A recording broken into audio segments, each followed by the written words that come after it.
Sejumlah hakim pengadilan pajak dan tim Pokja Penyatuan Satu Atap Pengadilan Pajak Mahkamah Agung menggelar rapat kerja di kawasan Kemayoran, Jakarta Pusat. Raker ini bertujuan menyusun langkah penyatuan satu atap pengadilan pajak dari Kementerian Keuangan ke Mahkamah Agung.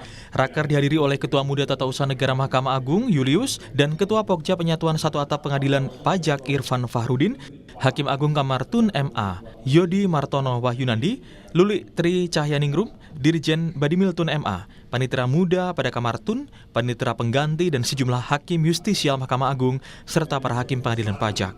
Menurut Ketua Muda Tata Usaha Negara Julius, rapat ini membahas segala persiapan yang diperlukan dalam proses transisi pengadilan pajak ke Mahkamah Agung.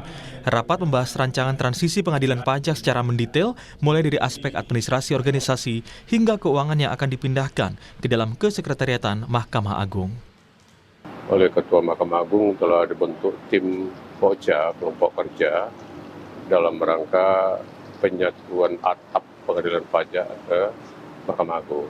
Dalam rangka itulah dibentuk kelompok kerja ini yang terdiri dari Hakim Agung, Hakim Pajak, kemudian dari Sekretariat Mahkamah Agung dan Sekretariat Pengadilan Pajak.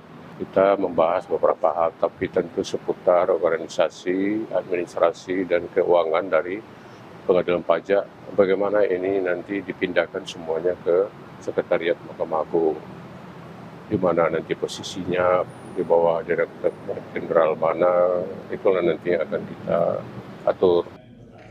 Julius juga mengungkapkan sejak Ketua Mahkamah Agung membentuk Pokja Penyatuan Satu Atap Pengadilan Pajak, rapat kerja ini telah dijalankan secara rutin. Kelompok kerja ini dapat menghasilkan sebuah rancangan peraturan Presiden dalam rangka memindahkan administrasi, organisasi, dan keuangan dari Pengadilan Pajak ini kepada Mahkamah Agung, sehingga nanti murni di bawah Mahkamah Agung.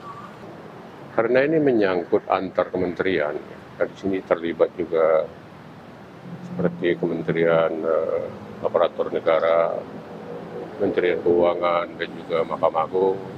Maka ini tidak mungkin diselesaikan oleh keputusan Ketua Mahkamah Agung. Rapat ini dilakukan sebagai upaya persiapan penyatuan satu atap pengadilan pajak ke Mahkamah Agung sejalan dengan amanat yang diatur dalam pasal 24 Undang-Undang Dasar 1945 yang menjelaskan pengadilan pajak merupakan bagian dari kekuasaan kehakiman, sehingga termasuk dalam lingkup peradilan yang berada di bawah Mahkamah Agung. Sekaligus melaksanakan putusan Mahkamah Konstitusi tentang pengelolaan organisasi, administrasi, dan keuangan pengadilan pajak yang dipindahkan dari Kementerian Keuangan ke Mahkamah Agung paling lambat 31 Desember 2026.